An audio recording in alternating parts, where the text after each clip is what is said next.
Navsari cyber crime police સ્ટેશને એક નવા પ્રકારના સાયબર ફ્રોડનો ગુનો નોંધાયો છે। આ કેસમાં એક આરોપીની ધરપકડ પણ કરવામાં આવી છે।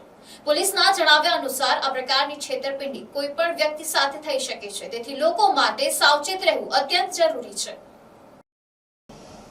આજકાલ મોબાઈલનો ઉપયોગ સામાન્ય બન્યો છે, ત્યારે દિવસે ને દિવસે સાયબર ફ્રોડના ગુનાઓ પણ વધી રહ્યા છે। નવસારી સાયબર ક્રાઇમ પોલીસ દ્વારા એક નવા પ્રકારનો ગુનો નોંધી તેના આરોપીને ઝડપી પાડવામાં આવ્યો છે।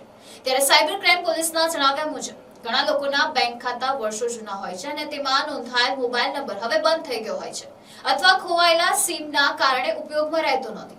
ટેલિકોમ કંપનીઓ આવા બંધ નંબરને અમુક સમય બાદ અન્ય ગ્રાહકને ફરીથી ફાળવે છે। જો બેંક ખાતા સાથે જોડાયેલો જૂનો નંબર અન્ય વ્યક્તિને ફાળવવામાં આવે અને તે નંબર બેંકમાં અપડેટ ન કરવામાં આવ્યો હોય તો બેંકના ઓટીપી નવા નંબર ધારક સુધી પહોંચી શકે છે। આવી સ્થિતિમાં છેતરપિંડી કરીને બેંક ટ્રાન્ઝેક્શન થવાની શક્યતા રહે છે। આવા ફ્રોડથી બચવા માટે સાયબર ક્રાઇમ પોલીસે લોકોને તાત્કાલિક પોતાના બેંક શાખામાં રૂબરૂ જઈ બેંક ખાતા સાથે જોડાયેલો મોબાઈલ નંબર અપડેટ કરાવવાની અપીલ કરી છે। પોલીસે વધુમાં ચેતવણી આપી છે કે મોબાઈલ નંબર અપડેટ કરાવવા માટે કોઈ અજાણી એપ્લિકેશન ફાઇલ ડાઉનલોડ કરવી નહીં, સોશિયલ મીડિયા અથવા ફોન પર કોઈ અજાણ્યા વ્યક્તિના સંપર્કમાં આવી ઓટીપી શેર કરવો નહીં। મોબાઈલ નંબર અપડેટ કરવાની પ્રક્રિયા માત્ર પોતાની બેંક બ્રાન્ચમાં રૂબરૂ જઈને જ કરવી। સાયબર ક્રાઇમ પોલીસનું કહેવું છે કે સમયસર મોબાઈલ નંબર અપડેટ કરાવવાથી આવા સાયબર ફ્રોડથી બચી શકાય છે। હું Umang Modi, police inspector, Navsari cyber crime police station.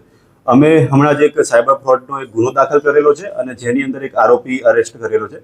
તો આ એક નવા પ્રકારનું ફ્રોડ છે કે જે કોઈની પણ સાથે થઈ શકે છે, જેથી તમામે આની જાણકારી મેળવવી જરૂરી છે। આ ફ્રોડ એવી રીતે થાય છે કે આપણું બેંક એકાઉન્ટ કોઈ જૂનું હોય તો એની અંદર આપણે જે મોબાઈલ નંબર આપેલો હોય તો એ જૂનો હોય અને ઘણીવાર બંધ થઈ ગયેલો હોય અથવા તો આપણો મોબાઈલ ખોવાઈ ગયો હોય તો મોબાઈલ નંબર બંધ થઈ ગયેલો હોય છે। તો આ બંધ થઈ ગયેલો મોબાઈલ નંબર અમુક સમય પછી કોઈ નવા વ્યક્તિને એલર્ટ થતો હોય છે। તો આ જો નવા વ્યક્તિને જે નંબર આપનો અસાઇન થયો છે તો એ વ્યક્તિ તમારી સાથે ફ્રોડ કરી શકે છે કે બેંકનું કોઈ પણ ટ્રાન્ઝેક્શન કરવા માટે એ બેંક અકાઉન્ટ સાથે જે લિંક મોબાઈલ નંબર છે એની પર ઓટીપી મેળવી અને ટ્રાન્ઝેક્શન કરી શકાય છે।